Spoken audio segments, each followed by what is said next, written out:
Have you had an opportunity over the last 3 or 4 years, I'm sure you have, to look back at moments on your career and think, man, if this hadn't happened, or if that hadn't happened, could all of this have taken place? And I think about, it's not just about your talent, it's not just about a big base hit or a big season or things like that. Being around the guys that you were around, the teams that you had, you bouncing back from injuries the way that you did. What are some of those moments that you look back on, like, man, if it's not for this, or this, maybe all this never would have happened? Well, that's easy. The draft. I mean, the crown jewel of the 1990 draft, the Steven Strasburg, if you will, of that draft was Todd Van Poppel. You know, what if Todd is signable? You know, I work in front office now, so, you know, I work closely with people who draft kids. And if I've got a position player and a pitcher that people are, you know, both very high on and split on, I'm falling on the side of the pitcher. I want the arm, because arms are currency in this game. You know, I think you're going to shake a tree and a lot more bats are going to fall out than guys who can throw 95 to 100 miles an hour with the ability to pitch. So I'm going to err on the side of pitching. So for me, the fact that they took me over Van Poppel is surprising, quite honestly, because he was the jewel of the draft. I think, you know, it comes down to the fact that he basically said, I'm going to school, you know, and the Braves could not afford to swing and miss, you know, having that pick. You know, I mean, you're losing 100 games a year and you have the first pick in the draft, you cannot swing and miss. And I was very upfront. Hey, if you don't want to sign, I'm your guy, because I want to go play, you know, and luckily it worked out for everybody. How much of your perspective has changed over the years, given the fact now you are working in a front office? Has it changed the way you kind of look at drafting and how the teams have done it and how things maybe have changed in the draft over the years? No, because I've always broken the game down like that. I've always broken players, pitchers, you know, position players down the same way that we're doing it now. I always, you know, maybe I'm a little harder to please than most people, because I've stood 60 feet 6 inches away from Hall of Famers. I've played third base behind Hall of Famers. You know, I've hit in lineups with Hall of Famers. So it's just kind of the way I broke things down from day one. I'm hoping it's helping. I get along really well with Brian Bridges. I get along real well with Alex and Perry, and they include me, so I feel somewhat important from time to time. It's awesome. I love it. You might say this is no big deal, but I've talked to several guys who have played with you, worked in the front office, and said this guy sees the game through a different lens than anybody I've ever seen. Whether it's you breaking down a certain pitcher, whether it's the ability to just get up right out of the bed, grab a bat, and then go hit 300.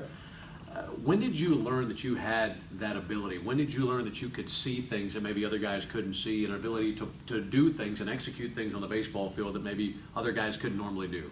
As long as I can remember. I mean, I think that's something that's God-given, to be able to retain, you know, everything that's happened in the past, learn from your mistakes, and obviously had a great teacher and mentor in my father. But you know, I can tell you what pitch I struck out on in the last game of, you know, the Babe Ruth All-Star State Championship game, you know, with the bases loaded, because certain at-bats just stick with you, you know.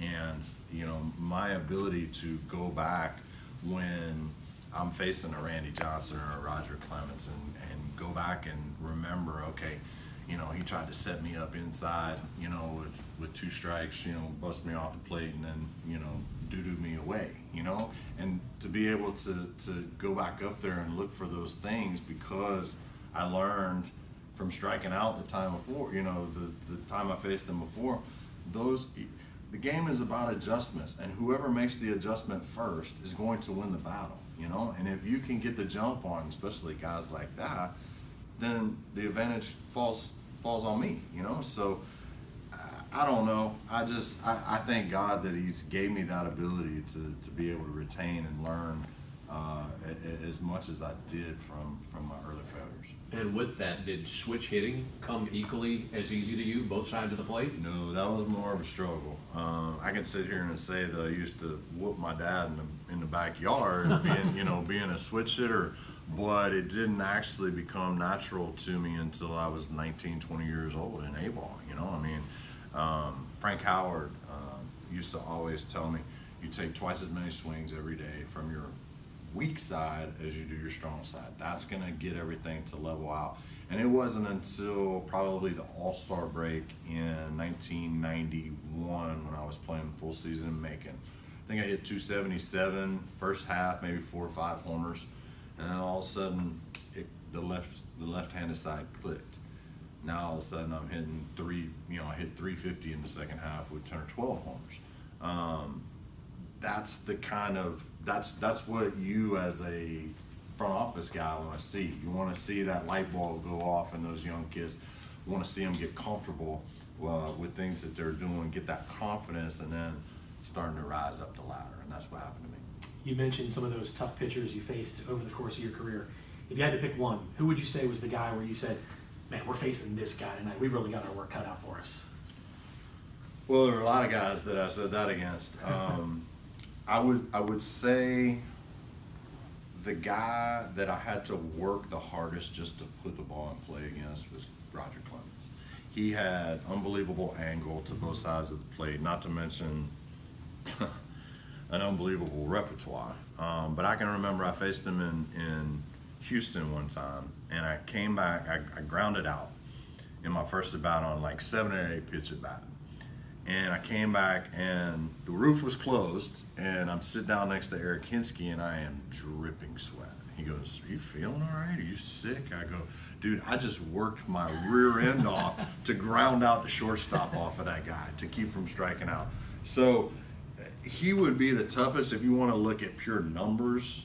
I mean, it was ugly against Pedro until he was kind of on the downside of his career, and I got some revenge, there at the end of his career. Schilling was always a tough hombre. I respected Kurt Schilling because he was a guy who did it on his fastball, and he did not care that I was a good fastball hitter. He was coming at me. He was going to challenge me at some point with his fastball, and I respected that. He wouldn't whip out with the splits and sliders. Let me ask you about the other side of that spectrum, because there are plenty of guys that you wore out. Yeah. When did you know, I got this guy? There's nothing he's going to show me that's going to surprise me. I'm going to wear this guy out. I will say this. A lot of people say I could roll out of bed and hit 300. I did a lot of homework. I did a lot of video work. I knew what most guys' repertoire was, and I knew if it was a good matchup for me. Guys like Shane Reynolds and Steve Traxel and guys like, they had no chance. Jason Marquis had no chance, and they knew it. If they got into a tough situation and I was walking to the plate, you could see it written all over their face. But for every one of those guys, there was the Pedro that knew when he was in his heyday, and I was walking up to the plate, I got this dude, Mariano Rivera, he's up there throwing 95-mile-an-hour chainsaws, and, he wasn't scared of me in the least, he knew he had me. He knew he had most people. That's how great he was. So it went both ways, but it was an awfully nice feeling when you knew you were in another pitcher's grill. How much do you think the game has changed? You've only been out of it for a handful of years, but with the advanced analytics, with the advanced numbers that are there, how much do you think that has changed hitters' preparation, even in these last couple of years?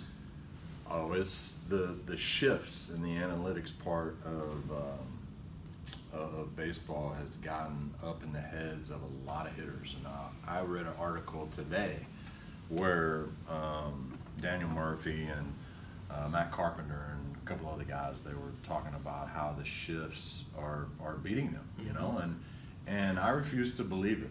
A couple of times some people would throw the shortstop up the middle against me hitting left-handed, and I would say to myself, fine, go ahead, I'll take my knocks to left.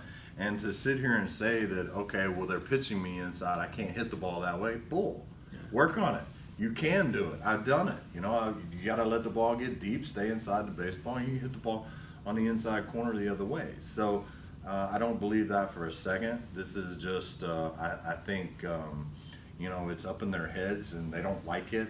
You got Scott Boras calling it discriminatory towards left-handed hitters. Whatever, dude. You know what I mean? I trust me. If they're going to play gimmick defenses against me, I'm going to get them out of it. So in other words, hard work and preparation is probably the answer to any of that. There you go. I mean, don't be lazy just because, you know, everybody wants to hit the ball in the air and out of the ballpark. They want to hit the ball over the defenses now. Play games with them. You know, I mean, it's a game of adjustments. They're making an adjustment to you based on where you hit the ball on the ground and where you hit the ball in the air. So you got to cross things up. I mean, I don't understand it, but we'll see if it changes anytime soon. One final question for you. You mentioned that you have some kids, some of your kids have seen you on the field, some of them have not. Mm-hmm. Let's say that one of them that has not comes to you down the road and says, what were your favorite moments on a baseball field, the most fun you had? What would your answer be? Oh, well, we play a team sport, so obviously winning the World Series would be number one. I would say number two would be my last summer in pro ball. I've never had more fun playing the game than with that group of guys. My locker mate was Eric Hinsky on one side, I had B-Mac on the other. Y'all know what kind of cut-ups they were. Then you had Huddy, you had David Ross, you had Freddie Freeman, you had Jay Hay, you had Kimbrel, you had Pete Moylan. I mean, so my favorite time was 30 minutes before game time because we were all sitting. I forgot Dan Ugla was there too. So we were all sitting in front of our lockers and we were getting taped up and getting ready and, you know, drinking our Red Bulls and, you know, stuff like that and just ragging on each other, you know, and it was really the first time in my career where I kind of let my hair down and got into the mix with them. Usually I'm kind of, you know, focused and whatnot. Well, it took me less time to get focused, you know, because I was at such ease with my life, not only on the field but off the field, and that helped me just kind of sit back and enjoy everything that the guys in the clubhouse had to offer. And I wish so much that I would have done it earlier in my career because I really feel like I missed out on a lot of fun. I had a lot of fun, don't get me wrong, but I think I still missed out on a lot of it. And those guys really showed it to me. So that's why don't be surprised to hear those guys' names in Cooperstown here in a couple weeks.